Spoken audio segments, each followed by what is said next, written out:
ಅದೇನೋ ಅಣ್ಣಾಜಿ ಅಂತ ಪದ ಬಳಸವ್ರೆ. ಕೈ ಮುಗಿತೀನಿ ಕೈ ಮುಗಿತೀನಿ ಕೈ ಮುಗಿತೀನಿ ಕೈ ಮುಗಿತೀನಿ. ಅದೇನೋ ಅಣ್ಣಾಜಿ ಅಂತ ಪದ ಬಳಸವ್ರೆ. ಕೈ ಮುಗಿತೀನಿ, ದಯವಿಟ್ಟು ನಮ್ಮನ್ನು ನೀವು ಅಣ್ಣನೂ ಮಾಡ್ಕೊಳ್ಳೋದು ಬೇಡ, ನಾವು ನಿಮ್ಮನ್ನು ತಮ್ಮನೂ ಮಾಡ್ಕೊಳ್ಳೋದು ಬೇಡ. ನನ್ನ ಕನಸಿನ ಕೂಸು ಅಲ್ಲ. ಆಮೇಲೆ ಅದೇನೋ ಇನ್ನೊಂದು ಪದ ಬಳಸೋರೆ, ನನಗಿಂದೇನಿದು ಆಗಬೇಕಾಗಿಲ್ಲ ಇದೆಲ್ಲ ಹೇಳಿದ್ದಾರೆ. ನನಗೇನು ಆಗಬೇಕಾಗಿಲ್ಲ, ಪರವಾಗಿಲ್ಲ ಕೊಡಿಲ್ಲ. ಅದು ಸ್ವಲ್ಪ ಕೆಲವು ಪಾಯಿಂಟ್ ಆಮೇಲೆ ಹೇಳೋದಕ್ಕೆ ನಮಗೆ ಹಿಂಸೆ ಆಯ್ತದಲ್ಲಪ್ಪ. ಅವ್ರು ಅಷ್ಟೊಂದು ಚೀಟಿ ಇಟ್ಕೊಂಡು ಮಾತಾಡೋರು, ನಾನು ಇಂದು 2 ಪೇಜ್ ಇಟ್ಕೊಂಡು ಬರೆದವ್ರು ಮಾತಾಡೋದು ಇಲ್ಲಿ ಹೇಳಿದ್ದಾರೆ.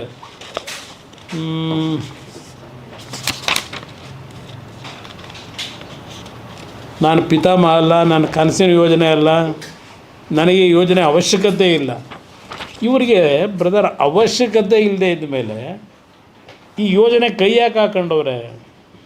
ಇವ್ರಿಗೆ ಅವಶ್ಯಕತೆ ಇಲ್ವಂತೆ, ಮತ್ತು ಯಾರಿಗೆ ಅವಶ್ಯಕತೆ ಇದೆ? ಇದು ಡೆಲ್ಲಿಲಿ ಅವ್ರನ್ನ ಕರ್ಕೊಂಡೋಗಿ ಕೂರಿಸೋರಲ್ಲ. ಈಗ ಅವರಿದನ್ನು ಮಾಡೋಂತ ಹೇಳಿ ಕಳಿಸಿದ್ರು. ಅವ್ರು ಇಲ್ಲ ನಾನು ಹೇಳಿದ್ದೀನೋ. ನಾನೀಗಾಗಲೇ ರಾಜ್ಯದ ಜನತೆಗೆ ತಿಳಿಸ್ಲಿಕ್ಕೆ ಬಯಸ್ತೀನಿ, ಈ ಪ್ರಾಜೆಕ್ಟು ಬಂದಂಥದ್ದು ಯಾವ ರೀತಿ ಪ್ರಾರಂಭ ಆಗಿದೆ, ಅದು ಅಂತಿಮ ಎಲ್ಲಿತ್ತು, ಈಗ ಅದು ಮತ್ಯಾತಕ್ಕೆ ಪ್ರಾರಂಭ ಆಯ್ತಿದು, ಇದು 100 ಬಾರಿ ಜನತೆ ಮುಂದೆ ಹೇಳಿದ್ದೀನಿ. ಪಾಪ ಇವತ್ತು ಹೇಳ್ಕೊಂಡಿದ್ದಾರೆ, ದೇವೇಗೌಡರ ಹೆಸರನ್ನು ತೆಗೆದಿದ್ದಾರೆ. ಅದೇನೋ ಅಣ್ಣಾಜಿ ಅಂತ ಪದ ಬಳಸವ್ರೆ.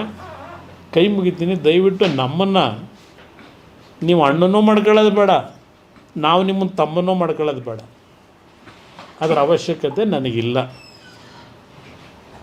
ಇಲ್ಲಿ ಪ್ರಶ್ನೆ, ಈ ಪ್ರಾಜೆಕ್ಟು ಎಲ್ಲಿಂದ ಉದ್ಭವ ಆಯಿತು?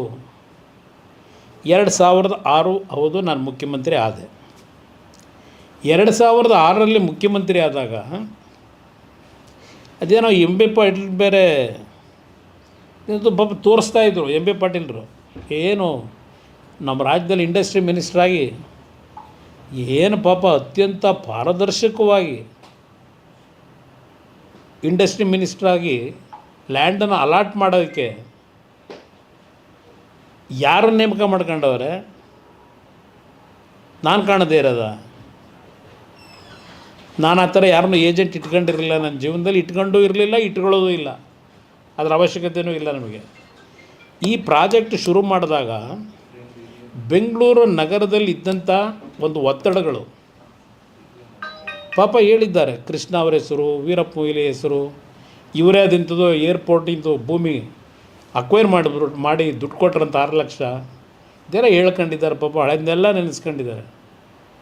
ಶಿವಕುಮಾರ್ ಅವರೇ, ನೀವು ಅವತ್ತೇನು ಮಂತ್ರಿ ಆಗಿದ್ರಿ, ಆಗಿನ ಸರ್ಕಾರಗಳು ಮಾಡಿದಂಥ ಬೆಂಗಳೂರು ನಗರದ ಮೇಲೆ ಬಲಾತ್ಕಾರ ಏನು ಮಾಡಿದ್ರಿ? ಆ ಭೂಮಿಗಳ ಮೇಲೆ ಹೇಳಿದ್ರಲ್ಲ. ಈಗ ಅವತ್ತೆಲ್ಲ 1.5 ಲಕ್ಷಕ್ಕೆ 2 ಲಕ್ಷಕ್ಕೆ ಪಾಪ ರೈತರು ಭೂಮಿ ಕೊಟ್ಟುಬಿಟ್ಟಿದ್ರು. ಇವತ್ತು ಅವೆಲ್ಲ 50 ಕೋಟಿ ಬೆಲೆ ಆಗಿದೆ. ಇದೆಲ್ಲ ಹೇಳ್ಕೊಂಡು ಹೋಗಿದ್ದೀರಪ್ಪ. 50 ಕೋಟಿ ಬೆಲೆ ಆಗಿದೆ, ಇಲ್ಲ ಅಂತ ನಾನು ಹೇಳಲ್ಲ. ಅವತ್ತು 1.5 ಲಕ್ಷಕ್ಕೆ ನೀವು ಅಕ್ವೈರ್ ಮಾಡಿದ್ರು, 2 ಲಕ್ಷಕ್ಕೆ ಅಕ್ವೈರ್ ಮಾಡಿದ್ರು. ನಮ್ಮ ಹತ್ರ ರೈತರು ಯಾರೋ ಬಂದು ಈ ಥರ ಆಗಿದೆ, ನಮ್ಮನ್ನು ಇವತ್ತು ಭೂಮಿ ಉಳಿಸ್ಲಿಕ್ಕೆ ಬಂದು ಹೋರಾಟ ಮಾಡಿ ಅಂತ ನಮ್ಮನ್ನೇನು ರೈತರು ಅವತ್ತೇನು ಕರೆದಿರಲಿಲ್ಲ. ಆ ಒಂದು ಯೋಜನೆಗಳು ತಂದರಲ್ಲಪ್ಪ. ಬೆಂಗಳೂರು ನಗರ ಮುಂದಿನ 50 ವರ್ಷ, ಈಗ ಹೇಳ್ತಾ ಇದ್ದಾರಲ್ಲ, ಇದೇನೋ ಬೆಂಗಳೂರು ನಗರ ಬ್ರ್ಯಾಂಡ್ ಮಾಡ್ತೀನಿ, ಅದೇನೋ ಹೇಳ್ಕೊಂಡವ್ರಲ್ಲ ಎಲ್ಲ. ಈಗ ಬ್ರ್ಯಾಂಡ್ ಬೆಂಗಳೂರು ಮಾಡ್ತೀವಿ, ಅದೇನೋ ಬೆಂಗಳೂರು ಇದು ವಿಶ್ವಕ್ಕೆ ಮಾದರಿ ಮಾಡ್ತೀವಿ ಅಂತ ಹೇಳ್ತಾ ಇದ್ದೀರಲ್ಲಪ್ಪ. ಈಗ ಅವತ್ತು ಮಾಡಿದ್ರಲ್ಲ, ಸಿಂಗಾಪುರ ಮಾಡ್ತೀವಿ ಅಂತೇಳಿ, ಆ ಬೆಂಗಳೂರು ನಗರ ಮುಂದಿನ 50 ವರ್ಷಕ್ಕೆ ಯಾವ ರೀತಿ ಆಗ್ಬೋದು ಅನ್ನೋದನ್ನು ಕಿಂಚಿತ್ ಯೋಚನೆ ಮಾಡಿದೆ. ಅವತ್ತು ನೀವು ಮಾಡಿದಂಥ ಬೆಂಗಳೂರಿನ ಅಭಿವೃದ್ಧಿ ಇದೆಯಲ್ಲ, ಅದರ ಫಲ ಇವತ್ತು ಬೆಂಗಳೂರಿನ ನಾಗರಿಕರು ಅನುಭವಿಸ್ತಾ ಇರ್ತಕ್ಕಂಥದ್ದು. ನಾನು ಆಕಸ್ಮಿಕವಾಗಿ ಮುಖ್ಯಮಂತ್ರಿ ಆದವನು. ಆ ಸಂದರ್ಭದಲ್ಲಿ ಬೆಂಗಳೂರಿನ ಪರಿಸ್ಥಿತಿಗಳನ್ನು ನೋಡಿ ಹಲವಾರು ಯೋಜನೆಗಳನ್ನು ತರಬೇಕು ಅಂತ ಮಾಡಿದ್ದು ನಿಜ. ನಾನು ಉದಾಹರಣೆಗೆ ಬೆಂಗಳೂರು ನಗರದಲ್ಲಿ ಒಂದು ಇನ್ನರ್ ಕೋರ್ ರಿಂಗ್ ರೋಡನ್ನು ಮಾಡಬೇಕು ಅಂತ ಹೇಳಿ ಸುಮಾರು 102 kilometre elevated road, inner core ರೋಡನ್ನು ಎಲಿವೇಟೆಡ್ ರೋಡನ್ನ ಮಾಡಬೇಕು ಅಂತ ಹೇಳಿ 2006ರಲ್ಲೇ ತೀರ್ಮಾನ ಮಾಡಿದ್ದೆ. ಇವತ್ತು ಯಾವೊಂದು ಗಾಳಿ ಆಂಜನೇಯ ಸ್ವಾಮಿ ಟೆಂಪಲ್ ಇದೆಯಲ್ಲ ನಮ್ಮ ಬ್ಯಾಟರಾಯನಪುರ ಅಂತ ನಮ್ಮ ಮೈಸೂರು ರೋಡ್ನಲ್ಲಿ, ಆ ವೆಸ್ಟ್ ಆಫ್ ಕಾರ್ಡ್ ರೋಡ್ ಪಕ್ಕದಲ್ಲಿ ಪ್ಯಾರಲಲ್ಲಿ ಆ ದೇವಸ್ಥಾನದ ಪಕ್ಕದಲ್ಲಿ ಡ್ರೈನೇಜ್ ಮೇಲೆ ಒಂದು ಫ್ಲೈಓವರ್ ಮಾಡಿದ್ದೀವಲ್ಲ, ಅದು ಒಂದು ಸಣ್ಣ ಯೋಜನೆ ಅಂತ ಪ್ರಾರಂಭ ಮಾಡಿದ್ರು, ಪೈಲಟ್ ಪ್ರಾಜೆಕ್ಟು. 142 ಕಿಲೋಮೀಟ್ರು ಬೆಂಗಳೂರು ನಗರದಲ್ಲಿರ್ತಕ್ಕಂಥ ಈ ಒಂದು ಕಾಲುವೆಗಳಿತ್ತಲ್ಲ, ರಾಜಕಾಲುವೆ, ಅದರಲ್ಲಿ ಎಲಿವೇಟೆಡ್ ಕಾರಿಡಾರ್ ಮಾಡಬೇಕು ಅಂತ ಹೇಳಿ ಎಲಿವೇಟೆಡ್ ರೋಡ್ಗಳು ಮಾಡಿ ಸ್ಕೂಟ್ರು, ಆಟೋಗಳು, ಸಣ್ಣ ವೆಹಿಕಲ್ಗಳು, ಕಾರ್ಗಳು ಓಡಾಡೋದಕ್ಕೆ 142 ಕಿಲೋಮೀಟ್ರ್ ಯೋಜನೆ, ಅದನ್ನೂ ಸಹ ಮಾಡಬೇಕು ಅಂತ ತೀರ್ಮಾನ ಮಾಡಿದ್ದವನು. 5 ಟೌನ್ಶಿಪ್ ಮಾಡಬೇಕು ಅಂತ ತೀರ್ಮಾನ ಮಾಡಿದವನು ನಾನೇ. ನಾನು ಇಲ್ಲ ಅಂತ ಎಲ್ಲೂ ಹೇಳಿಲ್ಲಪ್ಪ, ಗೌರವಾನ್ವಿತ ಮುಖ್ಯಮಂತ್ರಿಗಳೇ. ನಾನು 100 ಬಾರಿ ಹೇಳಿದ್ದೀನಿ, ನಾನೇ ಮಾಡಬೇಕು ಅಂತಕ್ಕಂಥ ಯೋಜನೆಯನ್ನು ತರಬೇಕು ಅಂತ ಹೊರಟವನು ಅಂತ ನಾನೇ ಹೇಳ್ತಾ ಇದ್ದೀನಿ. ನಮ್ಮ ಮುಖ್ಯಮಂತ್ರಿಗಳ ಕಚೇರಿ ಕೃಷ್ಣ ಈ ಯೋಜನೆ ಬಗ್ಗೆ ಚರ್ಚೆ ಮಾಡಿದಾಗ ನಮ್ಮ ಅಧಿಕಾರಿಗಳು ಬಿಡದಿ ಭಾಗದ ರೈತರುಗಳು, ಮುಖಂಡರುಗಳು, ಎಲ್ಲ ಪಕ್ಷದವರನ್ನು ಕರೆದು 3 ಸಭೆ ಮಾಡಿದ್ದೀನಿ.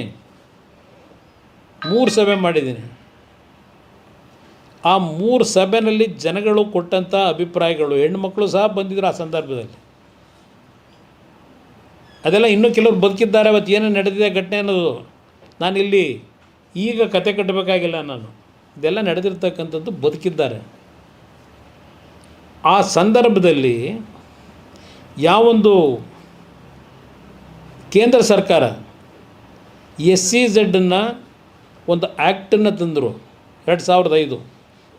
ಎಲ್ಲ ರಾಜ್ಯದ ಮುಖ್ಯ ಕಾರ್ಯದರ್ಶಿಗಳಿಗೆ ಪತ್ರ ಬರೀತಾರೆ ಕೇಂದ್ರ ಸರ್ಕಾರ. ಅವತ್ತು ಮನಮೋಹನ್ ಸಿಂಗ್ ಪ್ರೈಮ್ ಮಿನಿಸ್ಟ್ರು ಪತ್ರ ಬರೆದು SEZ ಜಾರಿಗೆ ತರಲಿಕ್ಕೆ ಇನ್ನು 2 ತಿಂಗಳಲ್ಲಿ ನಿಮ್ಮ ಪ್ರಸ್ತಾವನೆಗಳನ್ನು ಕೊಡಬೇಕು ಅಂತ ಹೇಳಿ ಇಡೀ ದೇಶದ ಎಲ್ಲ ರಾಜ್ಯದ ಮುಖ್ಯಮಂತ್ರಿಗಳಿಗೆ ಪತ್ರ ಬರೆದರು, ಮುಖ್ಯಮಂತ್ರಿಗಳ ಮುಖ್ಯ ಕಾರ್ಯದರ್ಶಿಗಳಿಗೆ. ಅದರ ಹಿನ್ನೆಲೆಯಲ್ಲಿ ಕೆಲವು ಅಧಿಕಾರಿಗಳು ಸಭೆಗಳು ಮಾಡಿದ್ದು ನಿಜ, ನನ್ನ ಅಧ್ಯಕ್ಷತೆಯಲ್ಲಿ ಸಭೆಗಳು ನಡೆದಿದೆ. ಅದೆಲ್ಲ ಡಾಕ್ಯುಮೆಂಟ್ ಇರ್ತದೆ, ಅದೆಲ್ಲ ಸಭೆಗಳಾಗಿರ್ತಕ್ಕಂಥದ್ದು. ಆ ಸಂದರ್ಭದಲ್ಲಿ 5 ಟೌನ್ಶಿಪ್ಪನ್ನು ಮಾಡ್ತಕ್ಕಂಥದ್ದು ಒಂದು ಚರ್ಚೆಗಳಿಗೆ ಬಂತು, ಚರ್ಚೆ ಹಂತದಲ್ಲಿ ಇತ್ತು. ಆ 5 ಟೌನ್ಶಿಪ್ಗಳಲ್ಲಿ ಒಂದು ಪೈಲಟ್ ಪ್ರಾಜೆಕ್ಟನ್ನು ಬಿಡದಿ ಹತ್ರ ಮಾಡಬೇಕು ಅಂತಕ್ಕಂಥ ಒಂದು ತೀರ್ಮಾನಗಳನ್ನು ಅಧಿಕಾರಿಗಳ ಮಟ್ಟದಲ್ಲಿ ಏನು ಚರ್ಚೆಗಳಾಗಿದ್ದವು, ಅದರ ಮೇಲೆ ನಾನು ನಮ್ಮ ಮುಖ್ಯಮಂತ್ರಿ ಕಚೇರಿಗೆ ನನಗೆ ಮತ ಕೊಟ್ಟಂಥ ಜನರನ್ನು ಕರೆದಿದ್ದು. ನಾನು ಜನಗಳನ್ನು ಏಕಾಏಕಿ ಹೊರಗೆ ಹಾಕಬೇಕು ಅಂತ ಮಾಡಿದಂಥ ಕಾರ್ಯಕ್ರಮ ಅಲ್ಲಪ್ಪ. 3 ಬಾರಿ ಮೀಟಿಂಗ್ ಮಾಡಿದ್ದೀನಿ. ಈಗ ನೀವು ಮಾಡ್ತಿರೋದೇನು, ಮೊದಲನೇ ನೋಟಿಫಿಕೇಷನ್ ಮಾಡೋದಕ್ಕಿಂತ ಮುಂಚೆ 20 ಜನ ರೈತರನ್ನ ವಿಧಾನಸೌಧಕ್ಕೆ ಕರೆಸ್ಕೊಳ್ಳಿಲ್ಲ. ನೀವು ಕರೆಸ್ಕೊಂಡಿದ್ದೆಲ್ಲಿಗೆ? ಸರ್ಕಾರದಲ್ಲಿ ಸುಳ್ಳು ದಾಖಲೆಗಳನ್ನು ಸೃಷ್ಟಿ ಮಾಡಿ ಕಟ್ಟಿದಿರಲ್ಲಪ್ಪ. ಒಂದು ನ್ಯಾಷನಲ್ ಎಂಥ ಸ್ಕೂಲ್ ಅದು, ನ್ಯಾಷನಲ್ ಪಬ್ಲಿಕ್ ಸ್ಕೂಲು. ಏನು ಪಾಪ ಜನಕ್ಕೆ ಚಾರಿಟಿ ಎಜುಕೇಷನ್ ಕೊಡ್ತಾ ಇರೋದು, ಅಲ್ಲಿ ಫ್ರೀ ಎಜುಕೇಷನ್ ಕೊಡ್ತಾವ್ರೆ. ಸರ್ಕಾರಿ ದಾಖಲೆಗಳನ್ನು ತಿದ್ದಿ ಇದನ್ನು ಕದ್ದು ಅವನ್ನೆಲ್ಲ ದಾಖಲೆ ಮಿಸ್ಸಿಂಗು ಅಂತ ಹೇಳಿ ಒಬ್ಬ ರಿಟೈರ್ಡ್ ಅಧಿಕಾರಿ ಒಂದು 100 ಬಾರಿ ನನ್ನ ಹತ್ರ ಬಂದರು. ಪಾಪ ಬೀದಿಗೆ ತಗೊಂಡು ನಿಲ್ಲಿಸಿದಾರಲ್ಲಪ್ಪ. ಆ ಕೆಲಸ ನಾನು ಬಿಡದಿ ರೈತರಿಗೆ ಮಾಡೋಕ್ಕೆ ಹೊರಟಿರಲಿಲ್ಲ. ಹೇಳಕ್ಕೆ ಚರಿತ್ರೆ ಭಾಳ ಇದ್ದಾವೆ. ಇಲ್ಲಿ ಪ್ರಶ್ನೆ ಆ ರೈತರುಗಳದ್ದು ಒಂದು ಭಾಗ. ನಂತರ ಯಾತಕ್ಕೆ ಎಚ್ ಕೆ ಪಾಟೀಲ್ರನ್ನ ಜೊತೆಲಿ ಕೂರಿಸ್ಕೊಳ್ಳಿಲ್ಲ? ಇವತ್ತು ಎಂ ಬಿ ಪಾಟೀಲ್ನ ಕೂರಿಸ್ಕೊಂಡಿದ್ದೀರಿ. ಎಂ ಬಿ ಪಾಟೀಲ್ದು ಗೊತ್ತು ನಮಗೆ.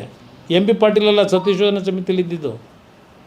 ಅವತ್ತು ಸತ್ಯಶೋಧನಾ ಸಮಿತಿ ಚೇರ್ಮನ್ನು ನಿಮ್ಮ ಎಚ್ ಕೆ ಪಾಟೀಲ್ರು. ಎಲ್ಲಿದೆ ಆ ರಿಪೋರ್ಟು ಸತ್ಯಶೋಧನಾ ಸಮಿತಿದು? ಇಡೀ ಜನಗಳ ಮುಂದೆ. ಅದರ ಹಿನ್ನೆಲೆಯಲ್ಲಿ ವಿಧಾನಸಭೆಯಲ್ಲಿ ಚರ್ಚೆ ಆಯ್ತಲ್ಲಪ್ಪ, ಸಭೆಯಲ್ಲಿ ನೀನು ಭಾಗವಹಿಸಿದ್ದಲ್ಲಪ್ಪ, ನೀವು ಭಾಗವಹಿಸಿ ಏನೇನು ಚರ್ಚೆ ಮಾಡಿದ್ರಿ?